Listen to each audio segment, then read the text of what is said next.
तो भाई जो फॉरेस्ट है वो कैसे डिग्रेड कैसे हो रहा है, ख़त्म कैसे हो रहा है, ऐसे कौन से कारण हैं जिनकी वजह से फॉरेस्ट ख़त्म हो रहा है ना। तो सबसे पहले तो यही है कि ह्यूमंस को चाहिए लकड़ी, ठीक है। तो लकड़ी के लिए वो फर्नीचर्स बना रहा है, अपने घर बना रहा है, उससे बहुत सारी इस्तेमाल कर रहा है, फ्यूल वुड के लिए यूज़ कर रहा है। तो हमने इसके बहुत सारे यूजेस देखे। तो जब ओवर एक्सप्लॉइटेशन हो जाती है किसी चीज़ की, तो वो कहीं ना कहीं डिस्ट्रक्शन का काम कर रही है, मतलब कि थ्रेट है फॉरेस्ट एरियाज़ को। तो धीरे धीरे हम देख रहे हैं कि फॉरेस्ट जो कवर है वो हमारा 30 से सीधा 20 पे आ गया। क्या कारण है ना। तो हम क्या कर रहे हैं, कटिंग कर रहे हैं ट्रीज़ की, डिफॉरेस्टेशन कर रहे हैं। तो डिफॉरेस्टेशन जो है वो फॉरमोस्ट कारण है जिसकी वजह से क्या हो रहा है कि फॉरेस्ट डिग्रेड हो रहे हैं, ख़त्म हो रहे हैं। तो पहला कारण जो है वो डिफॉरेस्टेशन है कि हम मतलब अंधाधुंध तरीके से हम क्या कर रहे हैं, बहुत सारा डिफॉरेस्टेशन कर रहे हैं। बहुत सारे एरियाज़ में हम क्या करते हैं, अपनी ह्यूमन सेटलमेंट करने के लिए हम क्या करते हैं, लकड़ी को मंगवाते हैं अपने फर्नीचर्स बनवाने के लिए। बहुत सारी चीज़ें होती हैं घर पे, आप देखते हैं। तो उसको डेवलप करने के लिए हम क्या करते हैं, उसको डिस्ट्रक्ट करते हैं, उसको कट करते हैं और फिर डिस्ट्रॉय कर रहे हैं। इस तरह से क्या होता है कि जैसे जैसे पॉपुलेशन एक्सप्लोड हो रहा है, मतलब कि पॉपुलेशन इंक्रीज़ हो रही है, तो पॉपुलेशन की इंक्रीज़ होने से क्या हो रहा है कि जो कटिंग ऑफ द फॉरेस्ट्स हैं वो क्या हो रहे हैं, ज़्यादा कट हो रहे हैं ना। अगर पॉपुलेशन ही कम होगी तो उनको ज़रूरत ही नहीं पड़ेगी ना। तो ये तो ऐसा हो ही नहीं सकता कि इसको कट नहीं किया जा सकता। दूसरा होता है कि फॉरेस्ट फायर्स। तो फॉरेस्ट में आग लग जाती है जिसकी वजह से क्या होता है कि बहुत सारी जो स्पीशीज़ उगनी थी वो उग ही नहीं पाती। तो फाउना को जो है, जो हमारा जो है जो प्लांट्स ट्रीज़ हैं वो डिके हो जाते हैं जब एक्सीडेंटली इंसान के द्वारा ही क्या हो जाता है, केमिकल्स या फिर उसकी वजह से गलती से नेचुरली तरीके से या फिर एक्सीडेंटली इंसान के द्वारा ही क्या हो जाती है, फॉरेस्ट फायर्स हो जाती है। उसकी वजह से क्या हो जाता है, फॉरेस्ट डिग्रेड होना शुरू होता है। तो फॉरेस्ट फायर्स का लग जाना भी कहीं ना कहीं क्या होता है, डिग्रेड करता है इन्वायरमेंट को, फॉरेस्ट को, है ना। तीसरा इसमें ये है कि एनिमल्स का ग्रेज करना। जैसे कि एनिमल्स को जब लाइफ स्टॉक्स में लोगों ने पाले होते हैं, है ना, अपने पेट होते हैं, वो क्या करते हैं, जब उनको खोल दिया जाता है तो वो जो लैंड एरिया वहाँ पे वो ग्रेज करते हैं। जब वो ग्रेजिंग ओवर ग्रेजिंग हो जाती है तो वो कहीं ना कहीं जो फॉरेस्ट का जो इकोसिस्टम होता है, जहाँ पे उनका वो एक तरीके का न्यूट्रिएंट्स का फलना फूलना होता है, वो ख़त्म हो जाता है, डिप्लीशन हो जाता है। सॉइल कंपैक्ट होती है, मतलब कि एसिडिफाइड हो जाती है ना। गैसेस इतनी है हमारे इन्वायरमेंट में, वो कहीं ना कहीं लैंड को क्या करती है, अनफर्टाइल कर देती है। कन्वर्जन ऑफ फॉरेस्ट लैंड्स, तो क्या होता है कि जो फॉरेस्ट लैंड्स एरियाज़ होते हैं जहाँ पे प्लांटेशन है, वहाँ पे चरने वाले जो गाय हैं बकरियाँ वो होती हैं, वो पास्चर भी वहाँ पे है, सेटलमेंट भी वहाँ पे है, रोड्स भी वहाँ पे बनाए जा रहे हैं, कंस्ट्रक्शन वर्क भी वहाँ पे है। तो इस तरह से क्या होता है कि जो समाज में जो लोग रह रहे हैं उनका काम भी, और कहीं ना कहीं जो नेचुरल इकोलॉजिकल बैलेंस नहीं बन पाता, उन आपस में वो डिग्रेड होते हैं, कॉन्फ्लिक्ट चल रहा होता है। तो कहीं ना कहीं जो फॉरेस्ट लैंड है वो अगर उसका एरिया ही हम अलग कर दें कि भाई ये उसका ही एरिया, हम इसमें कुछ एक्टिविटीज़ नहीं करेंगे, तो इसकी वजह से क्या होता है, डिस्ट्रक्शन होती है, लैंड जो है वो अच्छे से फल फूलती नहीं है। उसके बाद होता है कि भाई फ्यूल वुड हार्वेस्टिंग। तो हम क्या करते हैं कि हम अपने खाना वगैरह बनाते हैं तो फिर आग को जलाते हैं डोमेस्टिक यूज़ के लिए। फिर हमारा कमर्शियल के लिए भी, जैसे चारकोल को भेजा जाता है कमर्शियली, उसका एक्सपोर्ट होता है, वो भी कहीं ना कहीं डिस्ट्रक्शन होती है। इसकी वजह से डिस्ट्रक्शन होती है, डैमेज होता है कहाँ पे, फॉरेस्ट को। माइनिंग एक्टिविटीज़, बहुत सारी माइनिंग एक्टिविटीज़ होती हैं, जैसे कि हम कोई बहुत सारा मिनरल्स निकालते हैं तो वो जो लैंड एरिया वो डिस्ट्रक्ट हो रहा है, ख़त्म हो रहा है। वो जहाँ पे फॉरेस्ट के लिए यूज़ होना चाहिए वो एक तरीके का क्या हो जाता है, मिनरल्स मिनरल्स को निकालने के लिए, एक्सट्रैक्ट करने के लिए फॉरेस्ट लैंड को ही क्या करना पड़ता है, डिस्ट्रॉय करना पड़ता है। इंफ्रास्ट्रक्चर, मिनरल्स जो होते हैं वो काफ़ी इंपॉर्टेंट होते हैं, वो भी ज़रूरी होते हैं। पर जब इसको माइनिंग प्रोजेक्ट्स ज़्यादा जब इस्तेमाल होना शुरू होते हैं तो वो कहीं ना कहीं डिस्ट्रैक्ट किसको कर रहे हैं, जो हमारी जो फॉरेस्ट हैं उस पर प्रेशर आता है कि वो हमें, है ना। पेस्ट अटैक होते हैं। पेस्ट अटैक मतलब कि हम क्या करते हैं, न्यूमरस एक्टिविटीज़ करते हैं, जैसे कि हाइब्रिडाइजेशन होती है, ब्रीडिंग करवाते हैं, बहुत सारी सीड बैंकिंग जैसी एक्टिविटीज़ करते हैं, जिसकी वजह से क्या होता है कि जो सॉइल की फर्टिलिटी है वो रिड्यूस होती है कहीं ना कहीं। हम उसमें पेस्टिसाइड्स यूज़ करते हैं, है ना। तो वेजिटेशन को और आगे बढ़ाने के लिए, या फिर कभी कभी ये डिस्ट्रक्ट भी कर देता है हमारी जो है ना। तो क्या होता है कि पेस्ट अटैक की वजह से भी क्या होता है, फॉरेस्ट की जो बायोडाइवर्सिटी है, उसकी जो फूड चेन है, प्रोसेस है कि डिकम्पोजर उसको खाते हैं, है ना। जैसे प्रोड्यूसर किसको खाते हैं, कंज्यूमर किसको खाते हैं, और जो तीन होते हैं ना, प्रोड्यूसर, हमारा कंज्यूमर और डिकम्पोजर, ये तीनों ही आपस में इनकी फूड चेन होती है। अगर हम इसको मतलब एक तरीके का इनमें जो है वो उनकी जो चेन होती है वो ख़त्म कर देते हैं पेस्ट अटैक की वजह से, कुछ मारे जाते हैं जीव जंतु जिनकी फूड चेन चल रही थी नेचुरली। तो ये भी कहीं ना कहीं क्या होता है, डिस्ट्रक्शन करती है। शिफ्टिंग कल्टीवेशन हम सब जानते हैं, ये स्लैश एंड बर्न को कहते हैं कि हम क्या करते हैं कि बहुत सारे जो है एक लैंड एरिया है वहाँ पे हमने उगाया, है ना। इसको जूमिंग कल्टीवेशन भी कहते हैं, और ये बिल्कुल ट्रेडिशनल एग्रीकल्चर प्रैक्टिसेस है, ट्रेडिशनली यूज़ की जाती थी, और आज भी कहीं ना कहीं ईस्टर्न घाट की तरफ इसका इस्तेमाल किया जाता है। ईस्टर्न घाट कौन सी होगी, ये वाली बेल्ट, है ना, ईस्टर्न घाट्स।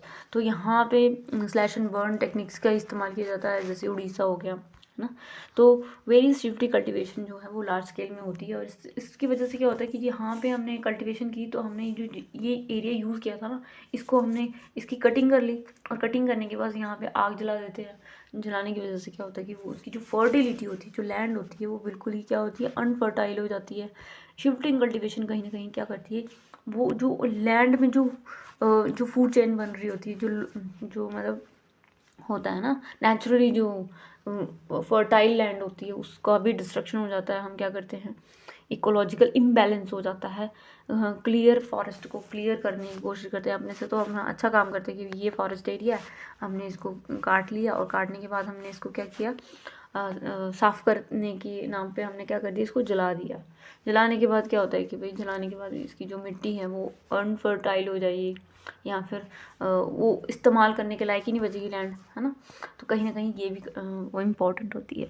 बाकी ये जो है हमारा जो फॉरेस्ट फ्रेगमेंटेड, मतलब कि हम क्या करते हैं कि एक जो लैंड एरिया हम क्या कर रहे हैं उसको, जैसे ये मेरा लैंड एरिया है, तो मैंने यहाँ पे कुछ और उगा लिया, यहाँ पे कुछ और उगा लिया, है ना। इस तरह से हम क्या करते हैं कि जो नेचुरली फर्टाइल लैंड होनी थी ना, या नेचुरली बैलेंस होना था, वो नहीं हो पाता है। फ्रेगमेंटेड लैंड में हम अलग अलग चीज़ें कर रहे हैं कि हम उनकी जो इकोसिस्टम, जो नेचुरली वो फार्म होना था, वो नहीं कर पाते, फ्लरिश नहीं हो पाता। तो इस तरह से फॉरेस्ट फ्रेगमेंट हो जाएगा, तो वो कहीं ना कहीं क्या होता है, वो भी एक कारण बनता है कि डिग्रेड करने का कारण बनता है, इलीगल और अनसस्टेनेबल लॉगिंग। तो हम क्या करते हैं कि इलीगली हम डिस्ट्रॉय करते हैं जो नेचुरल वाइल्ड लाइफ है, उसकी जो उस पर निर्भर है, एबायोटिक और बायोटिक कंपोनेंट होते हैं जो उसके ऊपर निर्भर करते हैं। हम क्या करते हैं, उसका इलीगली उसका इस्तेमाल करते हैं, या फिर उसको कट कर देते हैं।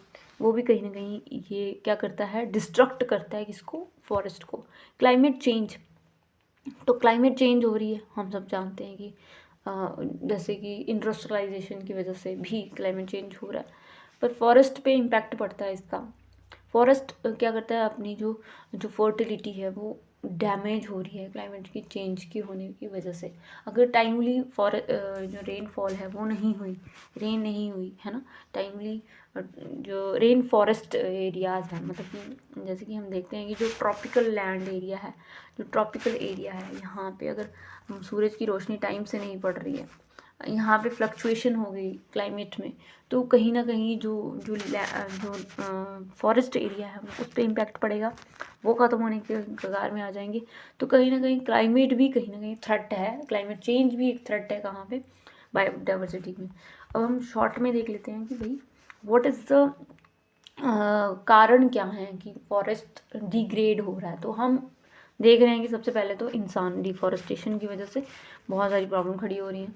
फॉरेस्ट फायर नेचुरली, और मैन की वजह से भी, ग्रेजिंग एनिमल्स की वजह से कन्वर्जन कर देते हैं फॉरेस्ट लैंड को, फ्यूल वुड के लिए हम इस्तेमाल करते हैं लैंड को, क्या कहते हैं, फॉरेस्ट को।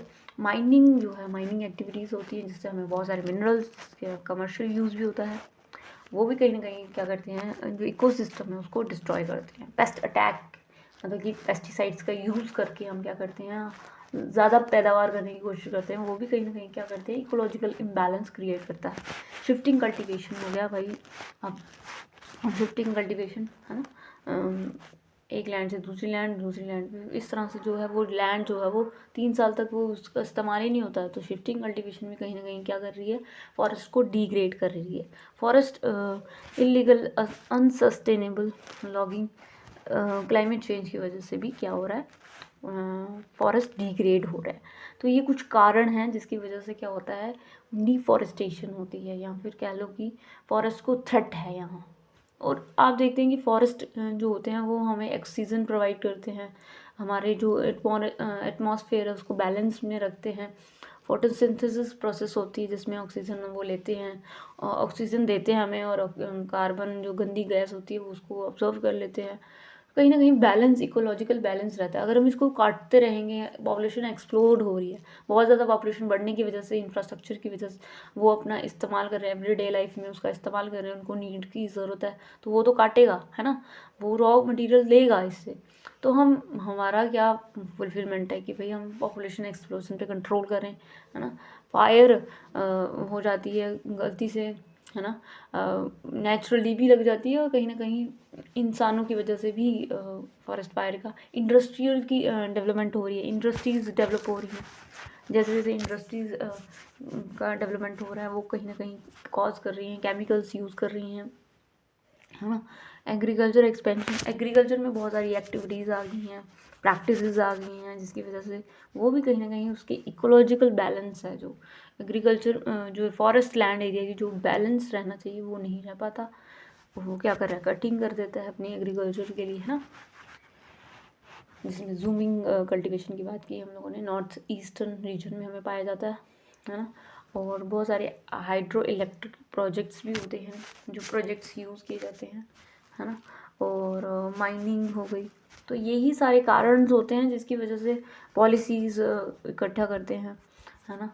बहुत सारी पॉलिसीज़ बनाई गई, पर कहीं ना कहीं कि किसको हार्म है, ये बायोडाइवर्सिटी ख़त्म हो रही है, फॉरेस्ट की जो उर्वरकता है, या फिर कह सकते हैं कि फर्टिलिटी है, वो कमज़ोर हो रही है। तो हम फॉरेस्ट को ज़्यादा कहाँ पाएंगे, ख़त्म होता पाएंगे, तो कहीं ना कहीं ह्यूमन के ऊपर ही इम्पैक्ट पड़ेगा। इफ़ेक्ट इसका ह्यूमन के ऊपर ही पड़ता है। बहुत सारी स्पीशीज़ का मर जाना, इकोलॉजिकल बैलेंस ना रहना, सॉइल इरोजन होना शुरू हो जाएगा, फ्लड्स आना, जो क्लाइमेट चेंज जो आप देखते हैं कि फ्लड्स का आना, लैंडस्लाइड्स का होना, ये सब कारण, ये एक इफ़ेक्ट होगा, है ना। अगर हम इसको ओवर एक्सप्लॉइट करेंगे, और तरीके से इसको इस्तेमाल करेंगे, तो ये कहीं ना कहीं हम पे ही हमें ही, हमारे ही लाइफस्टाइल को चेंज कर देगा, है ना। तो ये थे हमारे जो है कि कारण, थ्रेट क्या है, क्या मतलब क्या थ्रेट हो सकते हैं फॉरेस्ट को, किसकी वजह से, है ना। तो यही थे हमारे। Thank you, have a nice